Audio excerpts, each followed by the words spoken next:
Welcome to the Daily Dish. I'm Shay Pausa. Today in What's Cooking, two of my favorite things, martinis and food. Take a look.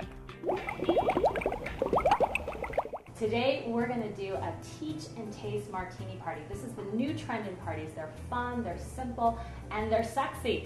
We're going to take 3 classic martinis and pair them with the perfect dishes. And helping me do that is my friend and foodie, Rebecca Oakley. Thanks for being here today. Thank you, Shay. Okay, so I thought we would start with something that became very popular in television a few years ago, the flirtini, which there's lots of varieties and variations too, but we're going to do my special recipe. Then we're going to move on to the classic vodka martini, and then lastly we're going to end our meal with a chocolate martini, which is going to be absolutely decadent. So tell me, what is the right pairing for these martinis? Well, the focus is on the fun and the shaking of the martinis, so we're going to throw together a little bit of food that's simple, easy, and very refreshing. First, with our flirtini, we have a little bit of coconut to play off of that. So we've made a very, very simple brioche.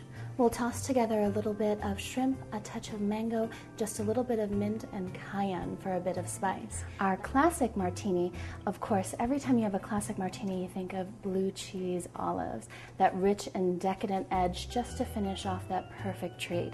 We have a lettuce wrap that has a filet mignon, a little bit of diced new potatoes, as well as a blue cheese crumble. I don't know about you, Rebecca, but I don't like to get stuck in the kitchen or at the bar making all the drinks. So I like to set it up so my guests can help themselves a little bit. What I'd like to do with the martinis is I actually like to have the base of the drink already made. Now everyone seems to like the vermouth a little bit different, so I keep the vermouth out along with actually a misting piece, very easy to do, and then the ice is there along with the shakers. So literally our guests can come up and make their own cocktail. Now the one we didn't make yet is the flirtini, and I thought we would do that together so we could see these flavors mixed together. This is such an easy one. I like things that are very simple. Again, I have a tendency to taste while I'm making things, so I have to do something I can remember easily. So this recipe is simply 2 parts vodka. You have a lot of varieties here. You can use citron vodka or you can use a plain vodka. I've chosen citron today.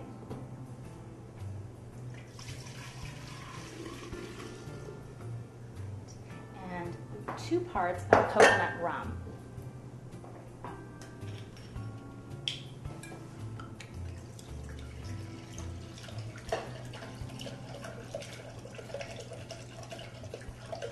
Now the other great thing about this is if you're having a large party, like a fundraiser or something of that nature, again, you can have this set up and you can leave the recipe cards out as well. So if people want to take this home with them, it's very easy to do. A little bit of pineapple juice. Now that should go nicely with what you did on the food. Absolutely.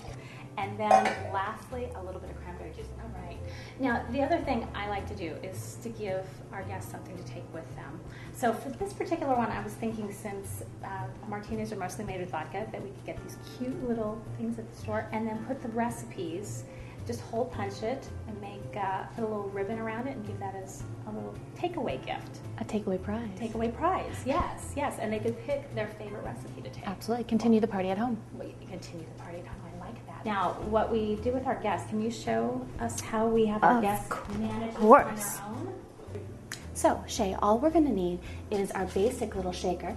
We take it off and set just a little bit of ice so we can cool our drink just perfectly. We want to shake, not stir.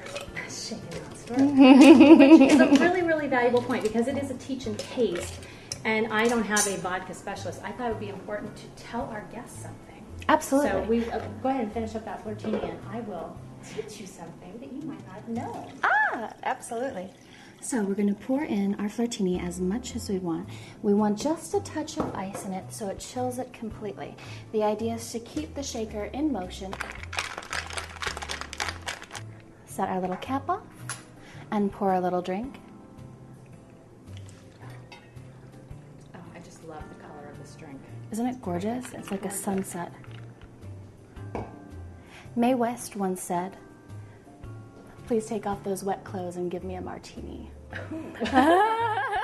Now, here is our fun fact. Now, you may know this, but martinis actually started as a gin-based drink back in the 1800s. Absolutely. And it is commonly thought that the vodka part of it became popular during the James Bond movies, because we all know 007 likes them. Shaken, not stirred. Absolutely, we all know this. Now, in the Ian Fleming books, it turns out that James Bond liked lots of different cocktails. But by the time he got to the big screen, it was vodka only. And do you know the reason? Why? Smirnoff paid for the product placement. It's amazing what commercialism can do. And now Absolutely. 2 out of 3 vodka drinks, martinis. Cheers. For these recipes, you can go to my blog, The Daily Dish. I'm Shay Pausa. I'll see you next time. Thanks for watching She Knows TV. Look for more of The Daily Dish at sheknows.com.